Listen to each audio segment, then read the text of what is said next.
comecei aqui a ler o livro de Eclesiastes, eu me dei conta de algo que é no mínimo interessante. Porque Eclesiastes muito provavelmente tenha sido escrito por Salomão, tá? Que é o filho de Davi. E Salomão, ele, através da própria palavra, ele é considerado o homem mais sábio que já pisou na face da terra, que não houve uma pessoa tão sábia quanto ele. E quando a gente para analisar assim um pouco, principalmente o livro de Eclesiastes, a gente vê um livro extremamente depressivo. Um livro que, cara, tá louco, ele é desmotivador. E o que me chamou assim, mais atenção é que Salomão, ele fala muito sobre a terra. Ele fala muito sobre como as coisas funcionam. Fala sobre a relação nossa com os homens. Ele fala sobre a relação do homem com a natureza em si. E ele vai criando várias relações enquanto isso. E eu não sei se vocês lembram daquela sequência que muito se fala. Homens fracos criam tempos difíceis fazem homens fortes geram tempos fáceis e tempos fáceis criam homens fracos. E aí fica aquele ciclo tipo sem fim. E quando eu paro para pensar em relação a isso, a própria sabedoria de Salomão, eu percebo que a sabedoria de Salomão, ela é mais um fruto que foi herdado do que necessariamente tenha sido desenvolvido. É como se Davi tivesse batalhado, tivesse nisso criado ali tempos fáceis. Nesses tempos fáceis, Salomão ele começa a cair, se tornando um homem fraco e obviamente que gera tempos difíceis ali na frente. Enfim, um dos pontos mais relevantes assim que eu me dei conta é quando eu percebi Davi, ele escrevia sobre quem o Senhor era. Então, rapidamente ele cita ali alguma situação que ele estava vivendo, mas rapidamente ele pegava os olhos dele e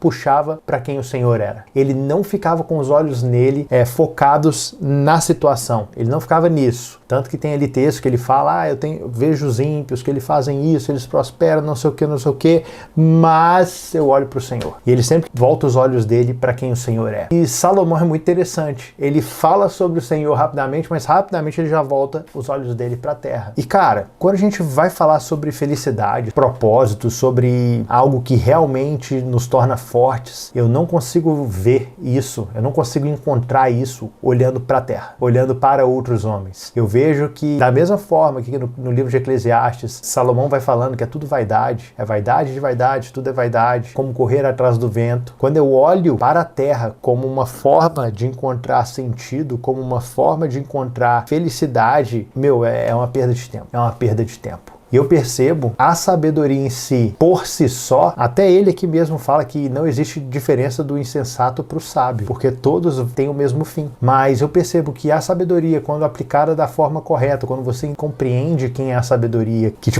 que é o próprio Senhor, não faz sentido a gente alcançar algo do Senhor sem ter ele junto. É algo inútil, é algo que é uma perda de tempo. Porque, inevitavelmente, tá? Deus, ele é literalmente o ponto máximo de toda a existência. Então, nós podemos recorrer a ele para alcançar qualquer coisa que o nosso coração busca. Só que, no final das contas, qualquer coisa que o nosso coração busca, por mais que a gente encontre o ponto máximo daquilo, no final das contas, a gente vai perceber um vazio nisso. Todas as coisas, todas as nossas buscas, quando elas se tratam em relação àquilo que tem que fazer, em relação àquilo que tem que descobrir, ela termina num vazio. Ela termina em algo sem sentido, termina em algo como correr atrás do vento. E só tem uma forma disso continuar fazendo sentido, da gente encontrar um real significado nas coisas, que é olhando para cima, que é olhando para quem ele é, olhando para aquilo que ele faz, a forma que ele age, o caráter que ele tem. E não olhando para ele para discernir as coisas, mas muitas vezes olhar para as coisas encontrando ele, tentando achar assim, cara, onde é que Deus está nisso? O que Deus faz aqui? Como é que Deus imaginou isso aqui? Por que isso aqui não está exercendo o papel que isso aqui deveria exercer? E a gente trabalhar tendo uma noção do Criador por trás.